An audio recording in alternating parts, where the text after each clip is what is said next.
नमस्कार दोस्तों, स्वागत है आपका इन्फिनिटी नॉलेज में। तो दोस्तों, एक हफ्ते के अंदर ही हूती विद्रोहियों की तरफ से भारतीय नागरिकों पर दूसरी बार अटैक करने की कोशिश की गई है और साथ साथ हूती रेबल्स की तरफ से यूएई के अबू धाबी एयरपोर्ट पर भी ड्रोन स्ट्राइक की गई है। तो दोस्तों, इस वीडियो में हम यही डिस्कस करने वाले हैं कि भारत का इसमें क्या रोल है और साथ साथ मैं आपको ये भी बताऊंगा कि इस अटैक के चलते यूएई को कितनी कैजुअलिटीज हुई हैं। तो दोस्तों, ये बात आप सभी काफी अच्छे से जानते होंगे कि पिछले 6 से 7 सालों से हूती विद्रोहियों की तरफ से सऊदी और यूएई पर दबाकर हमले किए जा रहे हैं और दोस्तों, कहा यह भी जाता है कि हूती विद्रोहियों को ईरान की तरफ से सपोर्ट किया जाता है और ईरान ही हूती विद्रोहियों को ये ड्रोन दे रहा है, जिनकी मदद से हूती विद्रोही कभी तो सऊदी अरब को निशाना बनाते हैं, कभी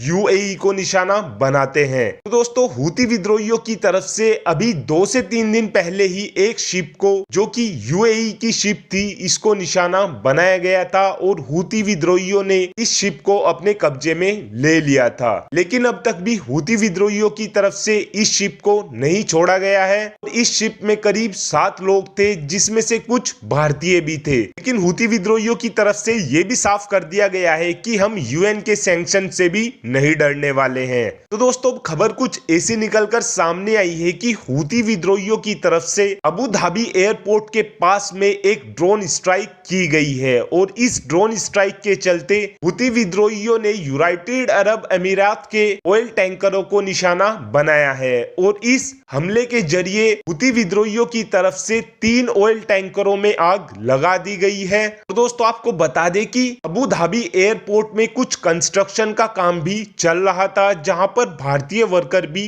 काम कर रहे थे और इस ड्रोन स्ट्राइक के चलते 2 भारतीय नागरिक भी मारे गए हैं, साथ साथ पाकिस्तान का भी एक नागरिक मारा गया है। और अब हूती रेबल्स की तरफ से इस हमले की जिम्मेदारी भी ले ली गई है। हूती रेबल्स ने ये कहा है कि ये हमला हमने ही अंजाम दिया है। और दोस्तों, इस हादसे के बाद अब ये भी देखा जा सकता है कि भारत और पाकिस्तान के वर्कर्स ईरान और सऊदी की तरफ को जाना ही छोड़ दें। ऐसा इसलिए है दोस्तों, क्योंकि हूती रेबल्स की तरफ से आए दिन ही कभी सऊदी पर कभी यूएई पर अटैक किया ही जाता है। लेकिन दोस्तों, इस बात के चलते अब ये देखना अहम होगा कि क्या सऊदी और यूएई की तरफ से भारत या फिर पाकिस्तान से मदद मांगी जाती है या नहीं मांगी जाती। और दोस्तों, आने वाले कुछ दिनों में यह भी देखा जा सकता है कि भारतीय सेना अपने लोगों की प्रोटेक्शन में यमन के आसपास अपनी कुछ सेना को भी डिप्लॉय कर दे। तो दोस्तों, आपको बता दें कि यूएई की तरफ से यह भी डिसीजन लिया गया है कि वो भारत से ब्रह्मोस खरीदना चाहते हैं। तो दोस्तों, अगर यूएई भारत से ब्रह्मोस खरीद लेता है तो फिर हूती रेबल्स के लिए बड़ी दिक्कत खड़ी होने वाली है, क्योंकि ब्रह्मोस मिसाइल की एक्यूरेसी आप सभी को काफी अच्छे से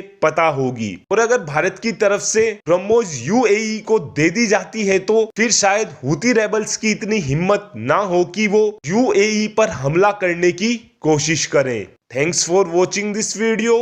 हैव अ गुड डे।